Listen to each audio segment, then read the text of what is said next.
Oh hey, it's that guy from Slow Horses. You're useless. This is The Legend of Spyro: A New Beginning, a hard reboot of one of gaming's most beloved platforming icons. The previous two games, A Hero's Tale and Shadow Legacy, received mixed reviews unfortunately, and didn't sell that well in comparison to their rivals, so according to Vivendi Universal, it was time for a change. Chrome Studios were chosen to do the job, the developers of Ty the Tasmanian Tiger. They'd impressed Vivendi Universal with an interesting pitch for a new Crash Bandicoot game, funnily enough, so instead of making that, Vivendi were like, hey, come over and make Spyro. The result was mixed, unfortunately. But what's it like these days? Is it a game you should consider playing now that the dust has settled? Or should you just skip it? That's a tricky thing to answer. This is an action-packed adventure game with a much darker, more serious storyline, and they really went for it this time. The cast includes Gary Oldman as Guardian Dragon Ignitus, Elijah Wood as Spyro, and David Spade as Sparks. That's half the game's budget right there. But seriously, it's so weird hearing these well-known celebrities voicing characters in a Spyro game of all things. Gary Oldman sometimes sounds like he's about to nod off. When you were just an egg, it was my job to protect you. It was my job to protect all of you. But I think Elijah Wood did a great job. Too late for what? Who are you? Do you know me? Where do I come from? What are you? What are we? What am I? And David Spade, well, he was just David Spade in a dragonfly suit. He does have some funny lines though. Make your way through the connecting rooms, restoring every statue you can find. Hey, you know what? Let's don't and say we didn't. Why don't you do it? You want my help? Very well. Hop up. All right.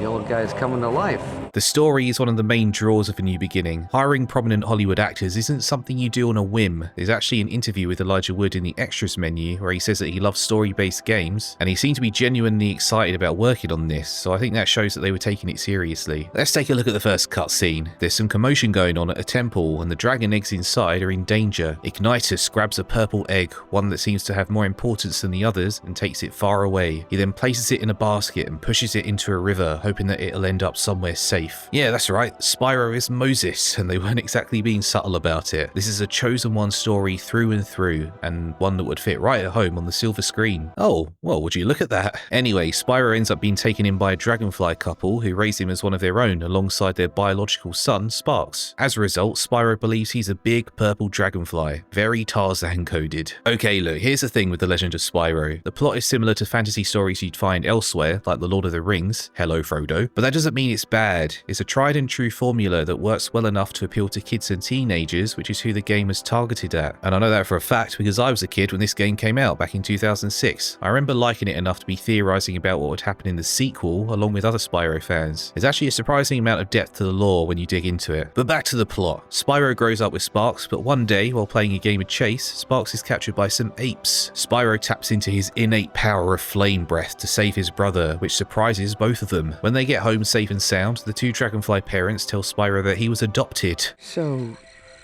you mean I'm not your real son? You are our real son. It's just that you came from somewhere else. Far away, where wars rage on, and the innocent seem to always pay the price. And he decides to go on a journey to find himself. Sparks joins him, of course, and together they bump into Ignitus, who reveals that Spyro is a rare purple dragon. Purple dragons are said to be born once every 10 generations and are incredibly powerful, so the Dark Master, the main bad guy, isn't a big fan. That's why he sent his forces to raid the Dragon Temple at the beginning of the game, to destroy all the dragon eggs and prevent Spyro from being born. The dragon race is actually close to extinction at this point in time, with their island homes constantly under siege by the Dark Armies commanded by Cinder, a black dragon. I won't spoil much more of the plot, but Spyro's quest is to save the remaining Guardian Dragons that have been captured by Cinder. Okay, gameplay time. To save the Guardian Dragons, Spyro will need to be a bit more flexible in combat than his previous incarnation, and this is where A New Beginning really deviates from previous games. The simple flame and charge mechanics of the past are thrown out the window in favour of flashy melee combos and powerful breath abilities. This game is entirely combat focused, and I do mean that. There's even a level up system that's taken straight out of God of War. By pressing the circle button, Spyro attacks with his horns and tail. Holding it down will knock enemies into the air, giving him an opening to jump up and smack them around in slow motion, which I always get a kick out of. Using Fire Breath is as easy as pressing the square button, and you can combine it with melee attacks to create your own combos. Spyro will also gain access to other breath types, electricity, ice and earth, which have their own advantages and disadvantages. For example, electric breath breath has the unique ability of knocking enemies around like discarded toys, which means you can chuck them right off the edge of the world. Thing is, you can't unlock new melee combos or moves, just new breath types, so although there is depth to the combat system, it's not as deep as something like God of War. It makes sense though, considering this game is appealing to a much younger audience. One thing I don't like is how long the tutorials are for Spyro's new breath abilities, especially the first one, which teaches you how to use the melee system as well as fire breath. Instead of letting you experiment in the field, the game locks you into a tutorial arena where you have to successfully perform each move before you can get on with the actual game. It's not that fun. Overall, the combat is decent, I'd say. It's satisfying and really makes you feel like a powerful dragon, but there's just so much of it. Other action-focused games tend to break up the combat encounters with a bit of platforming or puzzle solving, or they'll sprinkle the odd collectible here and there. Palette cleansers, you know? But there's none of that in A New Beginning. Okay, there are one or two puzzly bits, but they're extremely short and easy to the point where they barely register, and even then, they're swarming with enemies. This game does not stop throwing apes at you, ever. You'll be mashing buttons for the entire playthrough so much that if you're like me, you'll start to get wrist pain. The last area is the absolute worst for this. The waves of enemies feel endless and you can't move on until you've beaten them. It's like they were trying to extend the game's length because they were afraid of people beating it too quickly. It's a real shame because I think the game has a solid foundation at its core. It just needed less waves of enemies, more explorable paths to find things like health and breath meter upgrades, and additional platforming and puzzle sections. That's my opinion, of course. You might disagree, and I get it. Some people like the fact that the game is laser focused on combat. For me, while I was okay with it as a kid, these days it's more of a painful chore to get through. But let's switch things up now because I don't want to complain for the rest of the video. A New Beginning has some other positive aspects I want to talk about. First of all, these flying sections. There's only 2 in the game, but they're cinematic and fun. I wish there were more of them, to be honest, taking place every time Spyro transitions to a new area. That would have been really cool. Look at this bit here where a sea turtle type of thing breaches the water.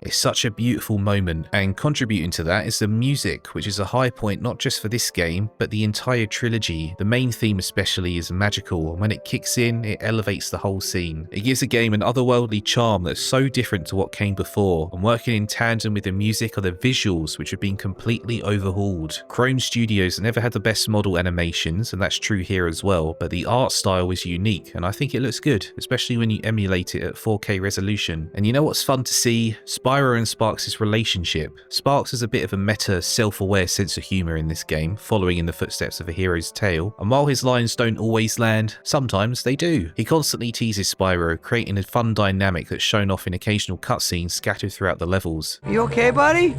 Hey, listen, forget about those cracks I made about your fatness and your being purple and stupid and fat. Alright? Just get out of there, please, Spyro. Don't be dead.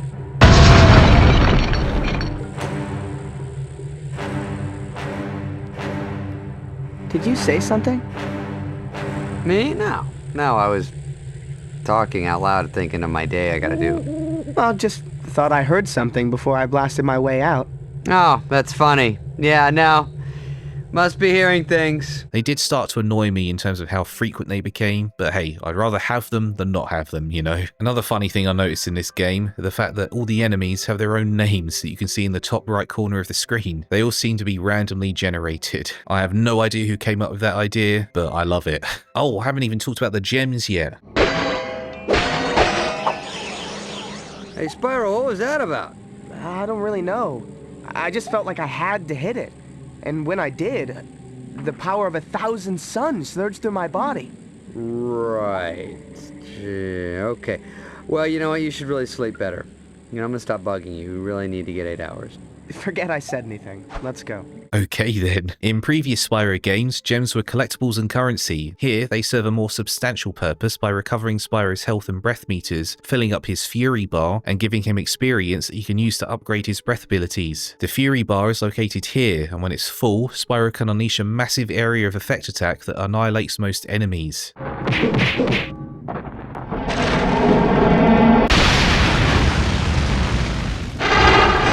It's awesome. Breaking these larger gems gives you a part refill of all gem types, so if you're desperate for some red gems to restore Spyro's health, break a large gem and you'll be fine. Not that you'll need red gems that much, because the game has a surprisingly forgiving checkpoint system. If Spyro falls in battle, he'll respawn instantly with the enemies he defeated still gone, so there are no consequences for losing health. Even boss fights with multiple health bars have checkpoints after each one has been depleted. Lastly, there's New Game Plus. You'll be able to play through the story again with all your breath upgrades unlocked, which is cool and quite cathartic. I also found out that I could skip cutscenes by pressing the L1 button, but I don't know if that's a thing you're able to do in the first playthrough or if it's just exclusive to New Game Plus. But either way, it's pretty handy because there are a lot of cutscenes in the game, and when you replay it, you'll probably just want to play the game. So, The Legend of Spyro: A New Beginning. Is it a good game nowadays, or is it just a mediocre experience? Well, it depends on what you're looking for. It does have a cool story, even if it's generic, but the combat is absolutely relentless. I don't like that, but you might. Different people have different tastes, and I think this is one of those cases where you just have to decide for yourself. At the end of the day, I think Chrome Studios deserves some kudos for trying to give Spyro a new lease of life, with world building and lore that managed to win over a new generation of fans. Also, there's a volcano called Mount Boyzitbig, inhabited by moles called Man-We're-Smalls, and for some reason they're all French. 10 out of 10. And then the Eternal Night happened.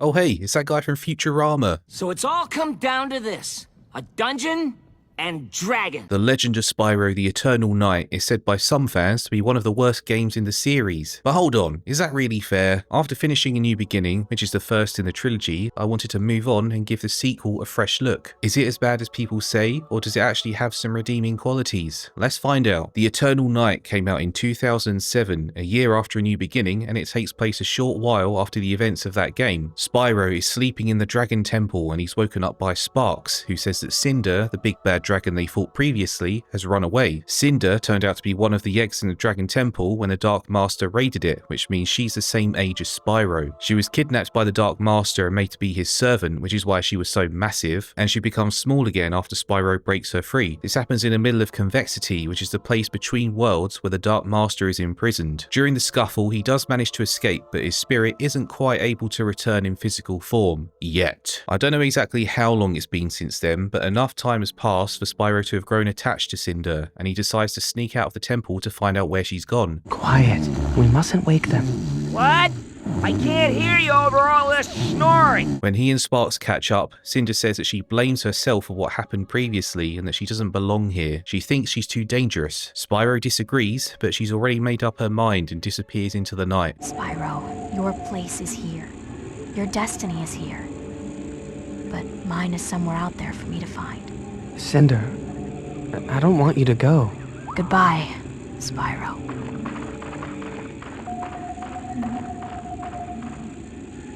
Now, can we finally get some sleep around here? Cinder is voiced by Mae Whitman, taking over the role from Cree Summer. I think she does a great job, but here's the thing. The crux of this plot is about finding Cinder, which means that she isn't in it much. It's a shame because conceptually, Cinder is a fascinating character and it's obvious that Spyro likes her. We just don't see how it got to that point, so new players might not care as much about tracking her down. Oh, I need to point out that Sparks is voiced by Billy West in this game instead of David Spade. Why the change? Absolutely no idea. I will say though that Sparks irritated me here more than I was expecting. I usually like Billy West's voice acting, but I think the dialogue is just more obnoxious than it was in the first game. I've been only sort of half sleeping with one eye open for weeks now. Alternating eyes, of course. It lessens the strain, but I tell you, it's taken a toll. Hey, was this twitch always there? Anyway, Spyro falls asleep seconds after Cinder runs off. Oh, okay. He then finds himself in a dream world where he meets Ian McKellen? Do not be frightened, young dragon.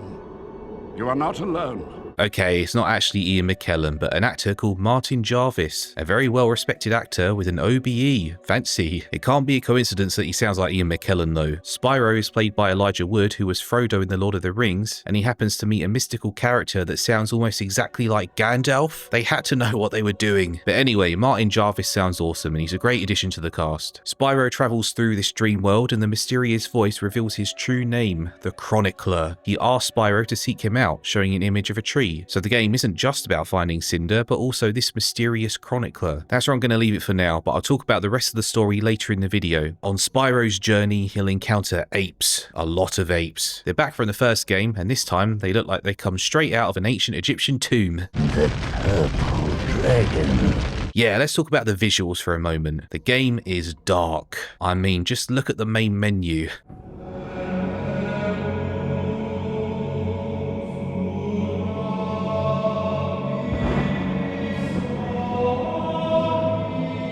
It really sets the tone for what's to come. The first area is a nighttime version of the one from A New Beginning, and it's drenched in moonlight and luminescence. Most of the levels are like this. The game is called The Eternal Night, to be fair. Personally, I think it's a bit too much of a whiplash from the first game, but at the same time, I respect that Chrome Studios went in this direction. Most of the levels are actually quite beautiful in a twisted sort of way. I think it was From Software's Miyazaki that said you can find beauty in darkness. That was his philosophy when developing Bloodborne, and I think Chrome Studios achieved a similar result here. The luminescent mushrooms, the jellyfish, the deep purple toxic water. There's just something really ethereal about it. And it's actually fitting that this game is so dark as well, because it's the middle story in a trilogy. I can almost guarantee that at one point in its development, someone at Chrome Studios uttered the words, "The Empire Strikes Back," because inevitably, whenever someone is making the middle story in a trilogy, they always mention The Empire Strikes Back. And hey, The Empire Strikes Back is my favorite Star Wars movie, so I'm not complaining. The soundtrack is dark as well. You heard a snippet of the main menu theme earlier, and it's the complete opposite of A New Beginnings. Thing is, I like it. I think it suits the game well. The rest of the soundtrack is up to the same quality as A New Beginning and was composed by the same two people, Rebecca Newell and Gabriel Mann. I really hope I pronounced those names correctly. And here's a bit of trivia. They were both part of Spiral Mouth, the a cappella group that made the soundtracks for Crash to Insanity and Tag Team Racing. Talk about range. Now, it's all well and good to have beautifully dark visuals and music, but the thing is, this is a Spyro game, and at some point you realise that you're playing as a purple dragon with a sassy dragonfly companion, and at least for me, it caused a bit of tonal dissonance, I guess you could say. Now, back in my New Beginning video, I said it could have had collectibles and more platforming and puzzle sections to break up the combat encounters. Well, colour me surprised when I booted up this game and bumped into a Scriber's Quill, which is a type of collectible that unlocks concept art in the extras menu. There are 40 in the game, and each one requires you to do some optional platforming. You have no idea how happy I was to see that. I think it's a fantastic addition. There are also dragon relics. These green ones upgrade Spyro's breath meter, and the red ones upgrade his health meter. Unfortunately, there are only 5 of each in the game, and because Eternal Night is linear and you can't go back to levels mid-playthrough, it means that if you miss one or two like I did, you're out of luck until New Game Plus. Considering how bloody hard this game is, it's a slight issue. So yes, let's talk about the difficulty. The Eternal Night is notorious for being the hardest in the trilogy and probably the hardest in the Spyro series. Why? Well, I'll tell you. First of all, remember the forgiving checkpoint system in the first game, where you would instantly respawn in the middle of a fight with all of the enemies you defeated still gone? That has been completely removed. Instead, you get a traditional checkpoint system where if you fall in battle, you'll go back to the very beginning. Coupled with that are more aggressive enemies which charge at you so quickly that it's hard to react. They also stun lock Spyro for what seems like forever, during which time he has no invincibility frames, meaning that they can demolish him in seconds and you won't be able to do anything about it. I absolutely despise this. Stun locking is my least favourite feature in any video game, and I don't remember it being this bad in A New Beginning. I wouldn't be so mad if Spyro had a way to block attacks, but he doesn't. Instead, he has something called Dragon Time, which is a new ability that lets him slow down time. The hourglass in the top left corner of the screen shows how much of it he has left, and it drains quickly. I think the enemies were made more aggressive because they wanted you to use Dragon Time to dodge and defeat them, but it completely disrupts the flow of combat, and also, when it's on cooldown, you'll be left wide open. I think A New Beginning has better combat. It has too much of it, yes, but it's more enjoyable than it is here in Eternal Night. It got so irritating, in fact, that I questioned how much it was playtested. Now, from what I've read in interviews, the game was in development before A New Beginning hit store shelves, but that's still not a lot of time in the oven. My guess is that this is yet another situation where the publishers of Spyro caused the game to come out much too early. I really do feel for Chrome Studios because I know they can make great games, like Ty the Tasmanian Tiger and the PS2 and Wii versions of Star Wars The Force Unleashed, which I actually enjoyed more than the PS3 360 versions. Dragon Time isn't all bad though. It's also used for platforming sections where it's a much better fit and makes for some interesting level design. For example, you have these spiky platforms that constantly rotate and you have to slow down time to land on them at the right moment. Then you have these moving pillars which you need to weigh down on one side, then slow time and jump off the other end. It's a really cool idea. The platforming can be a bit finicky though. Lots of surfaces are curved or uneven, so it can be easy to fall off. An example would be these tree branches. It wasn't a massive problem for me, but I can imagine it being a little bit frustrating frustrating for other players. And then there are the different breath types, which have been changed somewhat compared to the first game. Fire breath is largely similar, but instead of the secondary attack being a fireball, it's a dash ability that damages enemies on impact, turns you into a fiery rocket of some kind. Very satisfying to use. Ice breath lets you fire off polar bombs, earth breath causes Spyro to conjure a massive flail of energy that bludgeons enemies, and electric breath creates an orb that can explode and make enemies fly up so high that they crash back down with a squish. When Spyro regains his breath abilities, he has to go through a tutorial section in the dream world. Thankfully, these sections are much quicker than the first games and are more interesting thanks to the visuals and additional platforming. The level up system has been streamlined too. Instead of having separate experience bars for primary and secondary attacks, both are now merged into a single experience bar for each breath type, with 3 tiers each. And you know what's just flat out awesome? The Fury attacks returning from a new beginning. Here, they sound so powerful that they peaked my audio capture.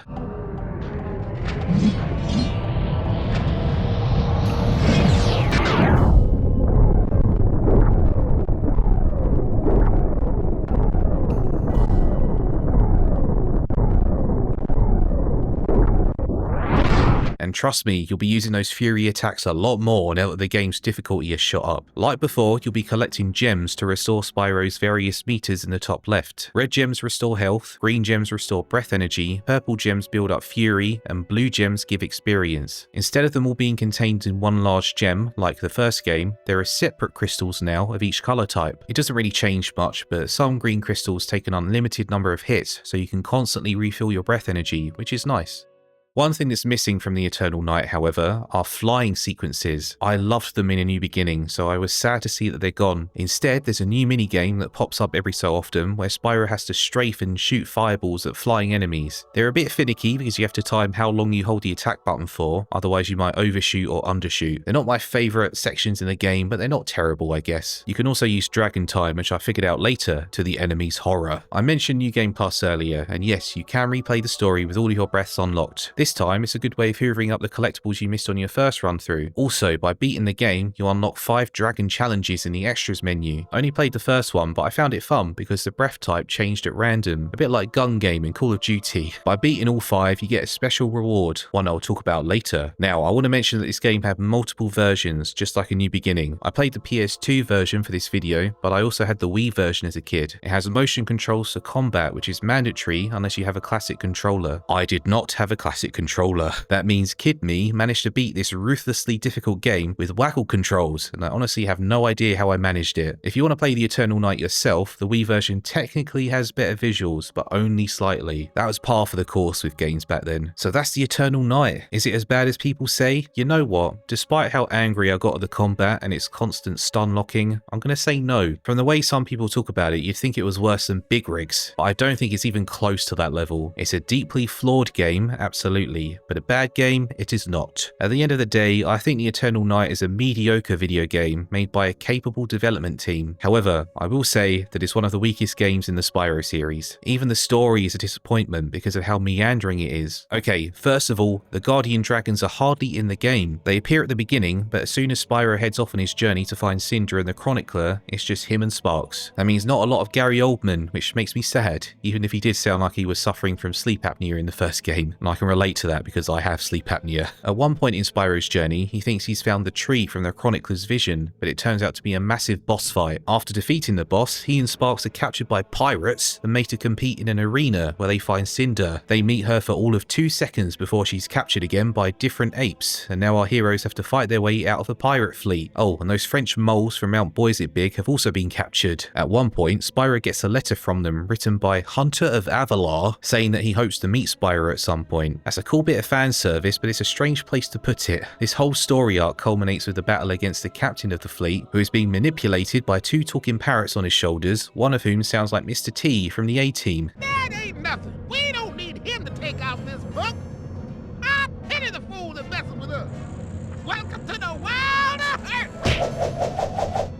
Sparks punches it in the face, which is a very satisfying moment, I have to say. Do you see how messy this is? Eternal Night is supposed to be a story of how Spyro catches up to Cinder and the Chronicler. Why is a significant portion of the game taken up by pirates? It's weirdly similar to Uncharted 3 Drake's Deception, which also had a meandering detour through a pirate fleet. At least that game had really epic set pieces in that section. Probably the most epic in the entire game, actually. Spyro does eventually find the Chronicler though, thanks to a map in the captain's ship. I don't think it justifies the section being so long, but hey ho. The Chronicler resides on an island that looks the same as Spyro's dream world, and when they meet him, it turns out that he just wanted to shield Spyro from the inevitable. The leader of the apes, Ghoul, who commanded the raid of the Dragon Temple when Spyro was just an egg, has taken Cinder to the Mountain of Malifaux, also known as the Well of Souls, bit Indiana Jonesy, which was created by the Dark Master. Malifaux is the Dark Master's true name, and he was the first purple dragon in recorded history.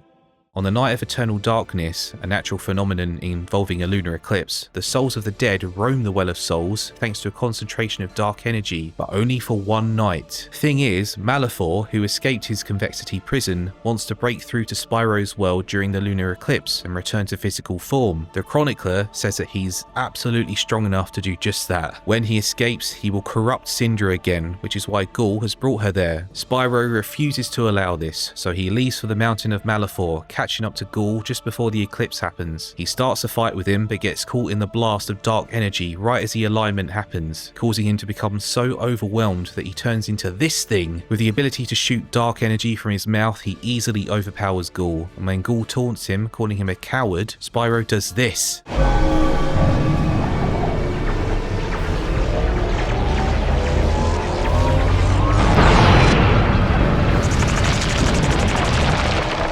He flies up to Cinder and Sparks, still filled with dark energy.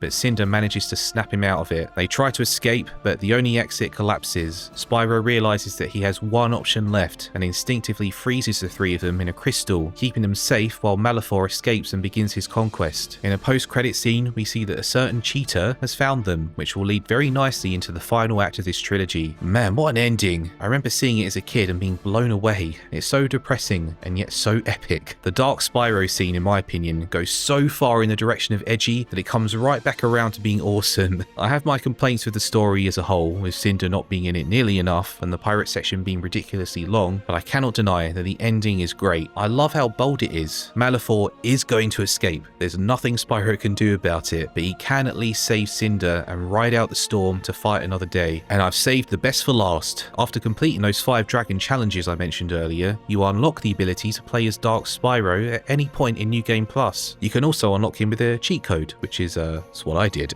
Dark Spyro has a super powerful breath of energy, a fury ability that demolishes everything, and even this outrageously awesome flurry of attacks by pressing the triangle button or the Z button on the Wii nunchuck. Yeah, The Legend of Spyro the Eternal Night does have its moments. I really respect what Chrome Studios attempted here. They tried to fix what people didn't like about A New Beginning by adding more collectibles and platforming and puzzle sections, and even if they fumbled the combat, I can see that they clearly poured as much effort and passion into the game as they possibly could within the time frame they were allotted. I mean, I'd hesitate to recommend it to people nowadays, but if you do find yourself a copy, you'll certainly be in for a ride.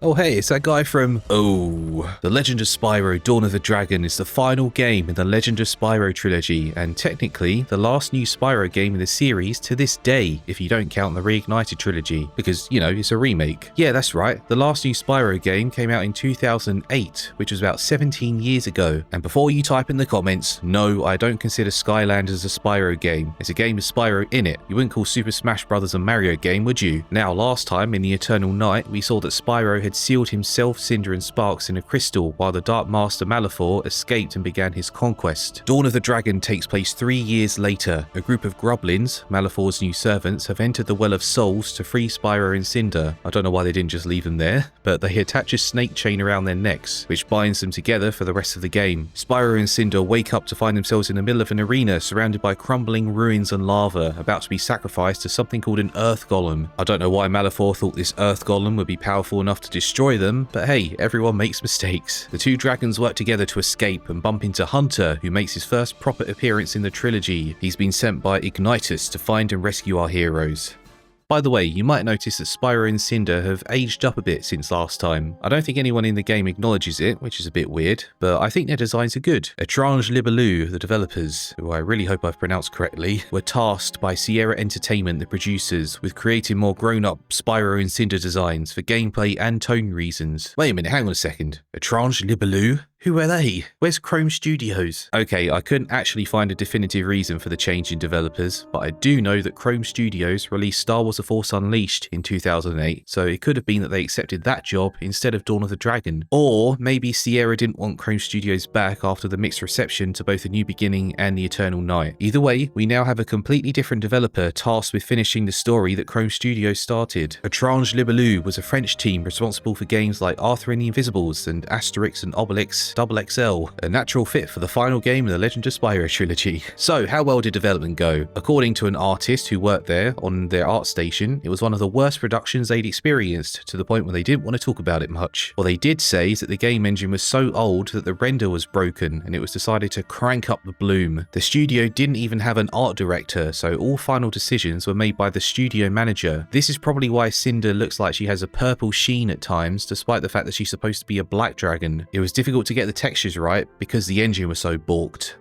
Alright, so the production was a bit of a nightmare. But look, Spyro and Cinder can fly now. This is one of the biggest features they introduced. By pressing the jump button 3 times, the 2 dragons can fly above the ground for an unlimited time. It's a nice bit of freedom, but also not really, because you're restricted in how high you can go. You can hold the jump button to land, but you can't really go up. You can press the jump button while flying to flap Spyro or Cinder's wings, and that speeds up traversal slightly, but it can also make them go higher in certain situations, I think. I say I think because no matter how long I played this game for, I never figured it out for sure. The flying in this game is very finicky, and if it sounds overly complicated, that's because it is. Don't know why they couldn't simplify it. Still, it's a feature that I enjoyed despite the jank, and there's one part of the game that stuck with me after all these years. The Valley of Avalar. This is a section where you can explore a large area next to Hunter's Village, and it plays the theme of A New Beginning in the background.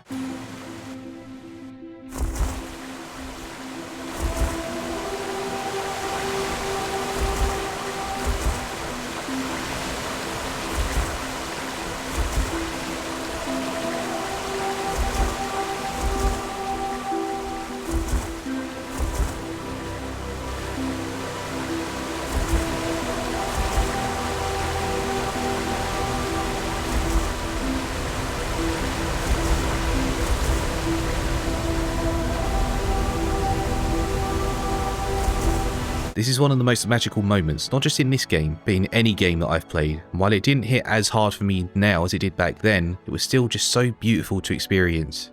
You might also be wondering why I keep mentioning Spyro and Cinder in the same sentences. Well, because they're both chained together, you can play as either one whenever you want. By pressing the L2 button, or the equivalent on your console of choice, you can switch characters instantly. The most modern version of this I can think of is the LEGO games by Traveller's Tales, so imagine that, but with dragons. Imagine dragons. I love this feature. It really opens up the game in a way that wasn't possible in A New Beginning or The Eternal Night. They both have different breath types as well. Spyro has access to fire, ice, electricity and earth, as usual, while Cinder has access to venom, fear, wind, and darkness. That means you can use 8 breath types instead of 4, all the way up to the final boss. They have pretty cool effects too. Fear breath causes enemies to cower in place, wind breath moves them around, electric breath disarms them and destroys shields, fire breath can obviously set them on fire. It's good stuff, really entertaining. Now, going into this game again, I was aware that some people had problems with the chain mechanic. For me, it wasn't too much of a problem. The dragon you're not playing as usually spawns right next to you if you move too far away, unless you've left them hanging onto a climbing section or they're holding an adamantine orb. The game explicitly tells you at the very beginning of the game that holding an adamantine orb will restrict flying, so always keep that in mind. These orbs are used to solve puzzles, so you'll need to figure out a way to bring them to their destination where they will be able to unlock doors, things like that. Naturally, if both Spyro and Cinder are holding adamantine orbs, they're both going to be restricted in how they fly, so if you want my advice, don't do it. Carry one orb at a time game and you'll be okay, and make sure you're playing as the dragon that has the orb in their mouth. I've seen people on YouTube complain about the chain mechanic while showing footage of both dragons holding these extremely heavy objects. Just don't do it. Where the chain does become a problem, potentially, is in co-op. The whole game can be played with 2 people and it's not split screen, so both players will be sharing the same real estate. That means that if they want to go in different directions, they won't be able to, and the chain will pull them together. I imagine that could get frustrating. I've never played this game in co-op myself, and I never plan to, but hey, at least the feature is there, even if it's not perfectly executed. Let's talk about the combat now. Because of the 2 main characters situation, Dawn of the Dragon has a completely new combat system that's much closer to God of War. In fact, this whole game is strikingly similar to God of War, even to the point where it has quick time events. But combat is where I felt Kratos' influence the most. For a start, you actually have a block. Finally! Spyro and Cinder can use their wings as a shield, which is a nice throwback to Enter the Dragonfly in A Hero's Tale. Also, by blocking and moving the left stick at the same time, they can dodge Kratos style. Attacking is formed of light attacks, heavy attacks and grabs, and you can chain different combos together. There are so many options compared to the previous games, which is great. It is slower though, and attacking enemies in the air is much less effective than it was before, and much less accurate. Everything just feels a bit loose. Enemies can also get very spongy towards the end of the game, which is tiring because it just means more button mashing. But on the other hand, there seems to be more variety than the previous games because you're not just fighting apes. In fact, the only time you see apes in this game is when they turn up as undead monstrosities. Lovely. Like God of War, the camera pulls far back so you can see what's coming, but it's not always cooperative. Sometimes the camera is fixed, with you only being able to nudge it slightly left and right. Other times, you're allowed to spin the camera without restriction, but it can change on a whim, and sometimes the camera will face in the complete opposite direction to where you want to go. I can't tell you how much that frustrated me. There was even a time where I knew a collectible was on a ledge below me, but I couldn't move the camera to see where I should drop off. This is by far the worst thing in the game. It was fighting against me at every turn. But you know what I did really like? The increased focus on puzzle solving and exploration. The game has various collectibles to find, including red life crystals and green magic crystals, which are, you guessed it, extremely similar to health and magic upgrades in God of War. Collect 5 of them and Spyro or Cinder's health on magic bar will increase. Well, actually it's not that simple. Spyro only requires 4 life crystals to upgrade, and Cinder only needs 4 magic crystals. I think this is a way to differentiate the characters, making Spyro more easily beefed up and Cinder quicker to use her breath for longer periods. But in reality, it doesn't really make much of a difference. You can also find blue crystals that give out experience points, which can then be used to upgrade breath abilities like previous games. Every time you upgrade a breath, that dragon gets a fury crystal that goes towards upgrading the fury attack. There's only one fury attack here, which is disappointing, but also understandable given the style of the game. They basically just unleash powerful, dark beams of energy that can demolish any enemy in seconds. It is cool, but not as cool as the fury attacks in A New Beginning or the Eternal Night. The last type of collectible is armor. That's right, actual wearable armor. There are 3 sets per dragon, and you'll find individual pieces in chests like this. Each piece of armor has a unique ability, so you can mix and match to whatever you feel most comfortable with. If you wear all pieces of armor in a particular set, you'll get a special bonus. I've got to say, Spyro and Cinder look pretty awesome in armor. It's something I never knew I wanted until I saw it for myself. The puzzles and platforming to get these collectibles is varied and involves making smart use of the snake chain. For example, you can have one dragon lie down on a movable platform and have the other pull them along. Spyro and Cinder can also climb on certain surfaces and wall run off them, which is a bit stiff admittedly, but a cool idea nonetheless. If you miss a collectible, you can go back to previous chapters from the main menu at any time. That's a big improvement over the Eternal Night, which forced you to go into New Game Plus if you wanted to get any missing collectibles. Dawn of the Dragon also introduces elite enemies, which are mini boss fights scattered across the game. You have to go out of your way to find them, but when you do, each one has a mask that can be destroyed by a certain breath type. Until you destroy the mask, you won't be able to harm them with normal attacks. These enemies can hit really hard, so I recommend coming back to some of them later after you've grown a bit stronger. Once you beat them, you'll get a bunch of experience points. The soundtrack was composed by Rebecca Newell and Gabriel Mann, same as the last 2 games. Got that same cinematic quality, and it even plays tracks from A New Beginning and The Eternal Night, which is a nice touch because it feels like it's tying everything up with a nice little bow. I've already mentioned how the visuals were balked on a technical level, but you know what? Despite that, I think the game looks good for an early PS3 360 game. Yes, there is a lot of bloom, but it's still a colourful game with an ethereal magical quality that's well suited to the Spyro series. Also, yes, this is the first and only Spyro game available on the PS3 and 360. You can get it on the PS2 and Wii as well, but I played the PS3 version for this video. And then there's the voice acting. Hey, Spyro! Man, you're alive! Sparks! It's good to see you too. You okay? You know, a little stiff. Voice keeps changing, but I'm good. Yeah, so Sparks is voiced by Wayne Brady in this game. Why they couldn't keep Billy West, I have no idea, but I like that they turned it into a gag. I actually love how Wayne Brady sounds here. His Sparks isn't too obnoxious, and there's a part towards the end that actually got me a little emotional, I won't lie. Spyro is voiced by Elijah Wood, of course, and he does just as good of a job as usual. He's one of those actors who transitioned really well into voice acting, but as much as it pains me, I can't say the same about Cinder's voice actress, Christina Ricci. This reunion is really touching and everything, but shouldn't we be going? Unless you want to wait for that thing to climb back up. I hate to think what it might do to Sparks. It just sounds like she read her lines from the script without enough emotion, which is not really what you want, especially with some pivotal moments later in the game. On the other hand, Gary Oldman is back as Ignitus, and I think it's his best performance so far. Ignitus.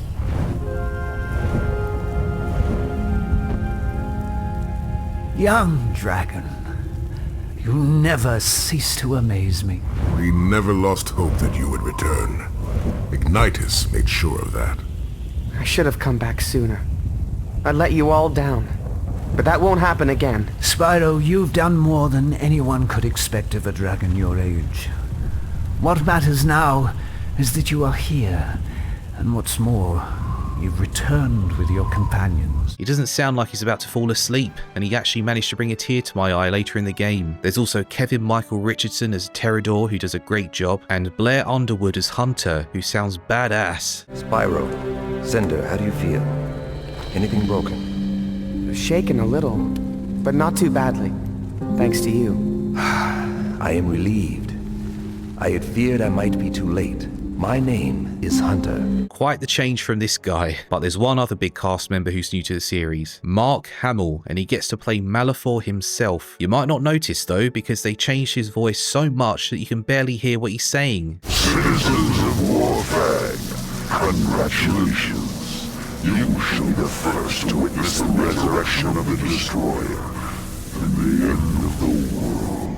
Malifaux. Why did they do that? Why did they hire Mark Hamill of all people if they were just going to make his voice unrecognizable? It makes no sense to me. But okay, let's get into spoiler territory now because we need to talk about the rest of the plot. This is the final game in the trilogy after all. We've got to see how it ends. First of all, I'll sum up Dawn of the Dragon by saying it's a decent game, my favourite in the trilogy, even though it still has janky aspects that will probably frustrate new players. The extra puzzles and exploration combined with the expanded combat are fun overall, and the fact that it also wraps up the story is enough for me to recommend it if you've played and enjoyed the first two games. Okay, here we go. Spyro, Cinder, Sparks and Hunter journey to Dragon City where they help out the local moles and reunite with the guardian dragons. Malifaux contacts them and tells them that he's awakened the Destroyer, a being who will completely break apart the planet and reshape it into something new. The heroes work together to stop it by flooding a valley with water from a dam and attacking the Destroyer head on, but it's not enough. Spyro, Cinder and Ignitus head towards Malifaux's lair, the barrier to which has been weakened, while Sparks stays behind to help Hunter evacuate everyone in Dragon City to an underground tunnel network. He wants to stay with Spyro initially, but Spyro convinces him to help Hunter. Oh, come on, it doesn't sound so bad.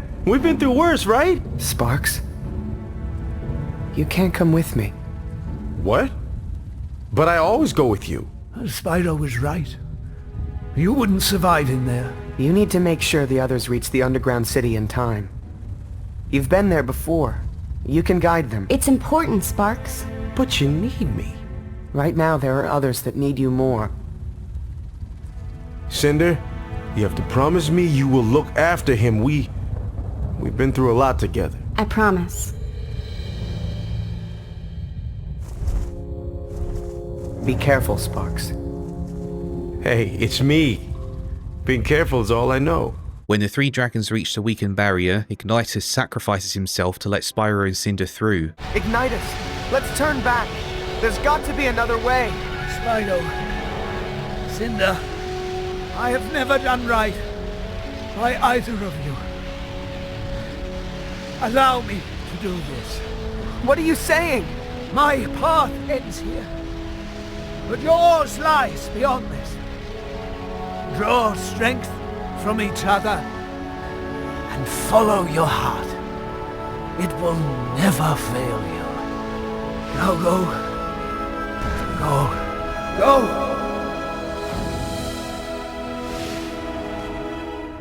Spyro is devastated by this, and when Cinder tells him to let go, he doesn't take it well. Spyro, let it go.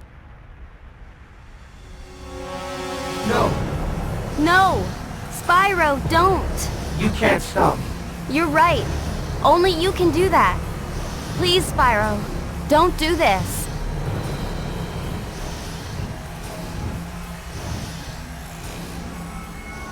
But Spyro does calm down. Cinder tells him that he's not alone, and they both head into Malefor's territory. After travelling through the Burning Lands, which has a massive difficulty spike by the way, they reach Malefor's floating fortress and come face to face with him. He reveals to Spyro that he wasn't actually the first purple dragon. There have been others before him, and their destiny has always been to destroy and reshape the world. Spyro refuses to believe it, and it's not actually clear if Malefor's telling the truth here or not. Malefor says that Cinder lured Spyro to the Well of Souls on purpose and wanted to free Malefor, and he even enthralls her, making her attack Spyro. It doesn't work though, because Spyro easily brings her back to the light through the power of love.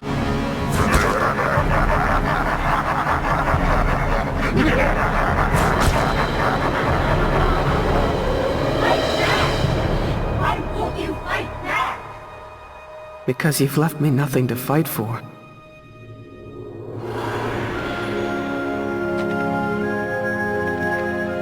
There's always something.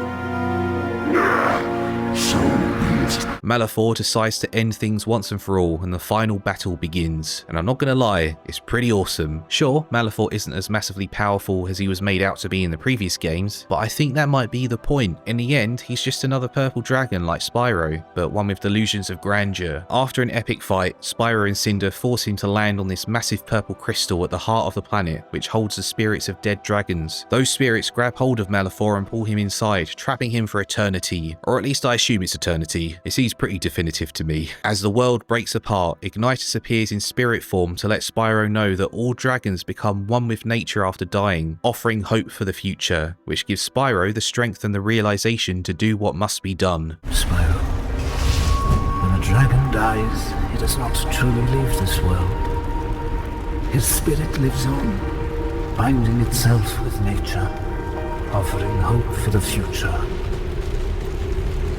I know what I need to do. Just get out of here, Cinder. Spyro, no. You don't have to do anything. Let's just go. Where, Cinder? There'll be nothing left. The world is breaking apart. But I think I can stop it. I think I'm meant to. Then I'm with you.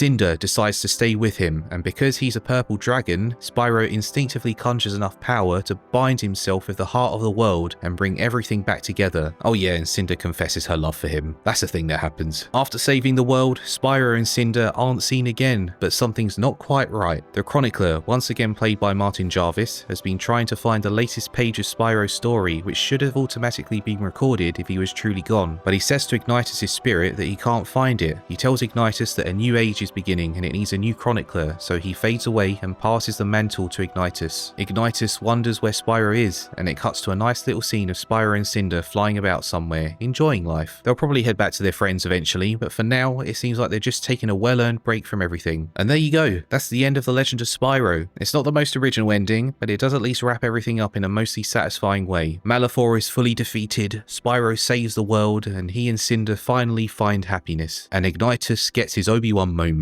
so good for him. Overall, I think The Legend of Spyro is a bit of a mixed bag, but I would be lying if I said I hadn't enjoyed returning to it after all these years. I'll always be a fan of classic Spyro first and foremost, but there's a certain charm to this trilogy, especially now that it's all wrapped up and we can look back at it as a complete package. It's definitely unique, and I'm not surprised that there are an increasing number of fans that grew up this series that look back on it with fondness. Maybe one day we'll get a remastered trilogy. Who knows what the future holds? But that's it from me. If you enjoyed this video, don't forget to subscribe to the channel so you don't miss out on future uploads. Smash the like button and let me know in the comments what you thought. Have a great day or night wherever or whenever you are, and I will see you next time.